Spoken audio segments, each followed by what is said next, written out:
नमस्कार दोस्तों, stock market studies में फिर से एक बार आपको दिल से स्वागत करता हूँ। तो आज इस वीडियो के अंदर मैं कुछ ऐसे कंपनी के बारे में चर्चा करूँगा, जो बहुत इम्पोर्टेंस होने वाला है, क्योंकि इस कंपनी के बारे में जानना बहुत ज़रूरी है, क्योंकि फिलहाल के लिए इस कंपनी के ऊपर बड़े-बड़े इंस्टीट्यूशन ने एक अच्छा खासा टारगेट रखा एज़ ए स्विंग बेसिस में, मतलब शॉर्ट टर्म पीरियड के लिए।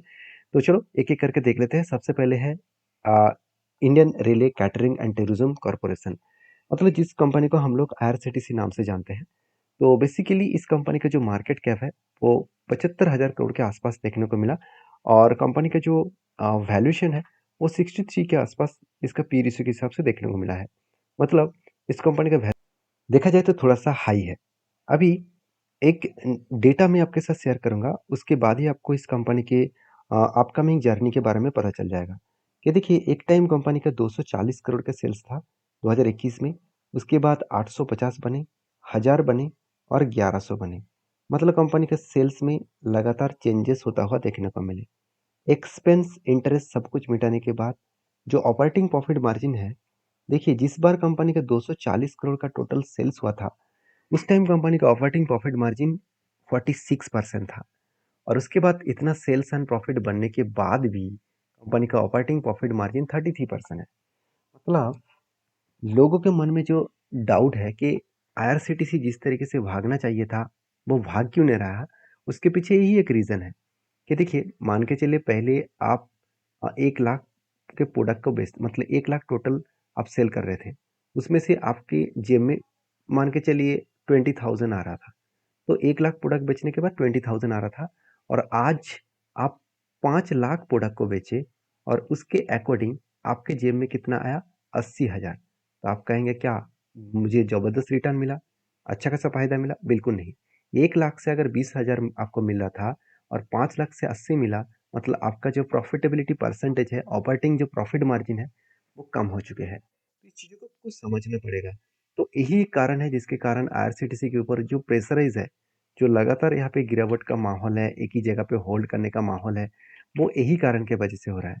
तो क्या इस कंपनी के ऊपर मैं कंटिन्यू नहीं करूँगा? ज़रूर करूँगा, क्योंकि कंपनी के ऊपर जब से एक यू टर्न हुआ, एक यू टर्न बने, कप विद 100 बने, और उसके बाद फाइनली यहाँ पे ब्रेकआउट भी हुआ, रीटेस्ट किया, उसके बाद देखिए एक ही जगह पे कंपनी कुछ दिन टाइम बिताया। एक ही जगह पे कंपनी होल्ड किया और उसके बाद ऊपर जाने का वो कोशिश कर रहा है। अगर यहाँ से ऊपर गए तो कहाँ तक जा सकते हैं? इस हाई लेवल तक, जो लेवल निकल कर है 1200 80 रुपीज़ के आसपास। तो 1280 रुपीज़ के आसपास यहाँ पे हाई लेवल का होने का चांसेस है, और मुझे लगता है जो सिचुएशन यहाँ पे क्रिएट हुआ है, उसी बेसिस में कंपनी में आगे बढ़ने का एक पोटेंशियल यहाँ पे देखने को मिल सकता है। तो बाकी इस कंपनी के ऊपर क्या बाकी सारे पॉइंट्स ठीक-ठाक हैं? उसको देखने के लिए सबसे पहले मैं इन्वेस्टर को दिखाऊँगा। देखिए, इन्वेस्टर पहले तो एफआईएस तो माल होल्डिंग करके रखे ही थे। अभी म्यूचुअल फंड ने जो एकदम ज़ीरो होल्डिंग था, वो बढ़ाकर आज 4% के आसपास कर दिया। तो कुछ ना कुछ तो बड़ा होने वाला है, जिसके लिए इंस्टीट्यूशन पहले से ही उस कंपनी के ऊपर कंटिन्यू करने का यहाँ पे कोशिश कर रहा है। अभी इस कंपनी के ऊपर मेरा जो व्यू है, वो मैं आपके साथ शेयर किया हूँ, क्योंकि जो पैटर्न्स क्रिएट हुआ है, उस पैटर्न्स को शानदार तरीके से ब्रेकआउट भी किए, और उसके बाद कंपनी लगातार एक जर्नी के हिसाब से एक ही रेंज के ऊपर ट्रेड कर रहा है। तो 200 डेज मूविंग एवरेज को वो बार-बार टेस्ट किया, यहाँ पे भी एक बार टेस्ट किया, और दूसरी बार यहाँ पे भी टेस्ट कर रहा है। मतलब यहाँ से वो बाउंस बैक करने का कोशिश कर सकते हैं। एक अच्छा खासा जर्नी यहाँ पे हो सकते हैं, और इस हाई लेवल तक जर्नी हो सकता है, जो जर्नी कंपनी को अच्छा खासा बूस्ट करने के लिए काफ़ी होगा। तो बाकी इस कंपनी के ऊपर आपकी क्या व्यू है, ज़रूर मुझे कमेंट्स करना, क्योंकि मैं इस कंपनी के ऊपर कंटिन्यू करने वाला हूँ। तो नेक्स्ट जो कंपनी है उसके बारे में बात करूँ, उसका नाम है एचडीएफसी बैंक। देखिए, एचडीएफसी बैंक के ऊपर जब एक ट्रेड बना था, और वो शानदार तरीके से टारगेट को भी अचीव किया। देखिए, जैसे कंपनी के ऊपर क्या बना था, एक कप बने, उसके बाद एक हैंडल बटन बने, फाइनली ब्रेकआउट और ब्रेकआउट कंफर्मेशन भी हुआ। उसके बाद कंपनी देखिए रॉकेट की तरह ऊपर गया और टारगेट को भी अचीव किया। और देखिए कितने टारगेट मिला, 12%। आप कहेंगे सर 12% टारगेट, इसको लेकर क्या होगा? देखिए, इतनी बड़ी कंपनी में आपको अगर मैं एंट्री लेवल से टॉप लेवल तक देखूँ, तो अगर आपको सिर्फ 26 दिनों में 12% कोई कंपनी रिटर्न दे रहा है, और इंडिया के एक सबसे बड़ी बैंक है, तो मेरे हिसाब से इससे ज़्यादा एक्सपेक्टेशन करना मार्केट से, मतलब मेरे हिसाब से तो बुरा ही है। क्योंकि मार्केट हमेशा आपको कुछ ना कुछ देता रहते हैं। तो उसके लिए आपको मार्केट के ऊपर, आपको रिसर्च एंड मार्केट के ऊपर आपको भरोसा होना चाहिए। चाहे आपको यहाँ पे 10% भी प्रॉफिट मिलता तो भी बढ़िया है, क्योंकि 30 दिनों के अंदर अंदर 10% का रिटर्न का मतलब आप कैलकुलेशन करके एक बार देख सकते हैं। क्या इस तरीके से टारगेट हमेशा मिलेगा? ऐसे बिल्कुल नहीं। 1-2 बार आपको इस तरीके से हालत आपको दिखेगा। तो ऐसे क्या हो गया कि अचानक इस तरीके से टारगेट अचीव किया? देखिए, कंपनी के ऊपर ध्यान से चीज़ों को देखना कि कंपनी की रेंज के ऊपर फँसे हुए हैं। बार-बार वो इसी रेंज के ऊपर कंपनी ट्रेड कर रहा है, तो एक रेंज टॉप में एक बन चुके थे। तो जब भी नीचे आया उस रेंज के आसपास जाने के लिए वो तैयार हो चुके थे। इसीलिए कंपनी बिग बाउंस किया और अच्छा खासा टारगेट को भी अचीव किया। अभी देखिए कंपनी इसके ऊपर फ्रेश कोई क्या एंटी बन सकता है? ऑब्वियसली बन सकता है, क्योंकि कंपनी के ऊपर यहाँ पे एक पैटर्न्स बनने जा रहा है। वो पैटर्न कुछ इस तरीके से दिखे, पहले तो एक कप यहाँ पे कम्पीट कर चुके कंपनी, बिग यहाँ पे कप बन चुके हैं। उसके बाद एक पैटर्न्स और भी बनने का तैयारी कर रहा है। तो कप बन चुके हैं, उसके बाद अगर यहाँ से हैंडल पैटर्न क्रिएट करे तो एक cup with handle pattern complete होने के बाद बेस्ट एंटी लेवल यहाँ पे मिल सकता है। अगर बेस्ट एंटी लेवल मिले तो एक अच्छा खासा जर्नी यहाँ पे होने का चांसेस है। तो मुझे लगता है जो सिचुएशन यहाँ पे क्रिएट हुआ है, जो डेटा यहाँ पे देखने को मिले, उस डेटा के अकॉर्डिंग कंपनी के ऊपर एक अच्छा खासा बूस्ट देखने को मिल सकता है। तो बाकी इस कंपनी के ऊपर आपके क्या व्यू है, आपकी क्या राय है, मुझे जरूर कमेंट्स करके बताना, क्योंकि एचडीएफसी बैंक कोई बेकार कंपनी तो है नहीं।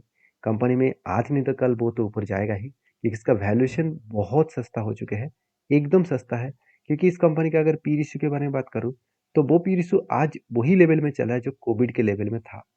तो कोविड के लेवल में आ चुके मतलब कंपनी यहाँ से इसका जो हाई पीरियड लेवल है 28 के आसपास, मतलब 18 से 28 तक अगर जर्नी करे तो सोचना शेयर प्राइस में किस तरीके से जर्नी हो सकते हैं। उसी तरीके से इस कंपनी का अगर पीबी रेशियो को भी चेक किया जाए, प्राइस टू बुक वैल्यू को, वो भी देखेंगे एक टाइम था 5 रुपीज़ के आसपास और आज कहाँ पे है, 2-2.5 रुपीज़ के आसपास है। कोविड से भी नीचे आ चुके हैं। तो यहाँ पे भी एक जर्नी होने का चांसेस देखने को मिल सकता है। तो मैं तो इस कंपनी के ऊपर बुलिश हूँ, इसलिए मैं कंटिन्यू कर रहा हूँ, अभी तक स्टेक को बेचा नहीं। और आपके क्या व्यू है वो मुझे कमेंट्स करके बता सकते हैं। नेक्स्ट जो कंपनी है उसके बारे में बात करूँ, उसका नाम है एपोलो टायर। देखिए एपोलो टायर के ऊपर कुछ मुझे गुड अपडेट्स देखने को मिला। जैसे एपोलो टायर यूरोप मार्केट में खुद के बिजनेस को फैला के रखा है और बताया जा रहा है कि यूरोप में जो ईबिटा मार्जिन है वो इम्प्रूव हुआ है 13.7%। आप देख सकते हैं फ्रॉम 13.4%। मतलब पहले 13.4% था ईयर ऑफ ईयर बेसिस में, अभी 13.7% बने। तो एक इंक्रीजिंग मोमेंटम यहाँ पे देखने को मिले। हाँ, उतना ज़्यादा ग्रोथ, हाई ग्रोथ में इंक्रीजिंग नहीं हुआ, फिर भी यहाँ पे देखिए कोई भी मार्जिन में पॉइंट का भी अगर डिफरेंस हो तो एक अच्छा माना जाता है। उसके साथ साथ ये भी बताया जा रहा है कि जो एक्सपेंशंस है ऑफ डिमांड, जो डिमांड है, मोमेंटम जो डिमांड है उसको भी रिकवरी कंपनी कर रहा है। मतलब जो मार्केट में डिमांड है ग्लोबली मार्केट में, उसका भी डिमांड लगातार बढ़ते चले जा रहा है।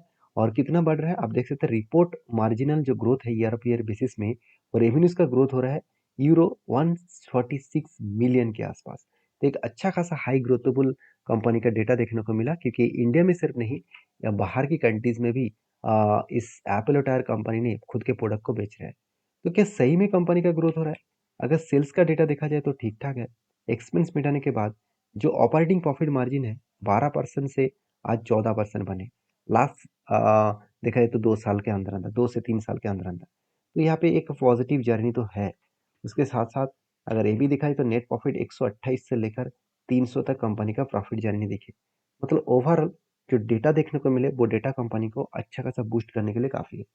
तो बाकी इस कंपनी के अगर टेक्निकली चार्ट पैटर्न्स को दिखाऊँ उससे पहले इन्वेस्टर क्या कर रहा है वो देखना बहुत इंपॉर्टेंस है।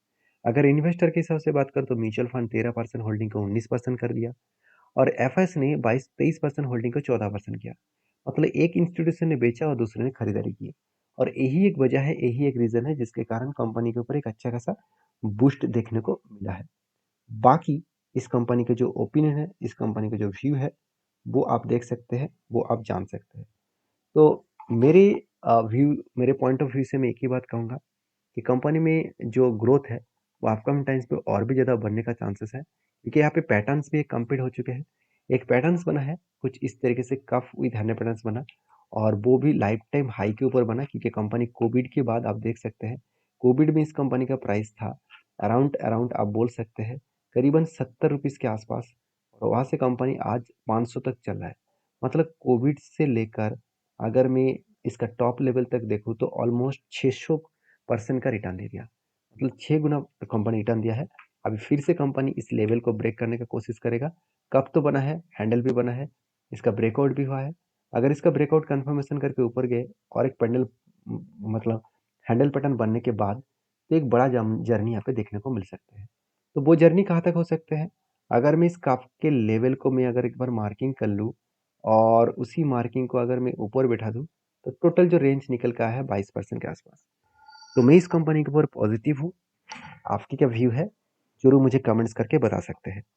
नेक्स्ट जो कंपनी है उसके बारे में चर्चा करूँ, उसका नाम देखेंगे तो बोन दादा इंजीनियरिंग इंजीनियरिंग लिमिटेड।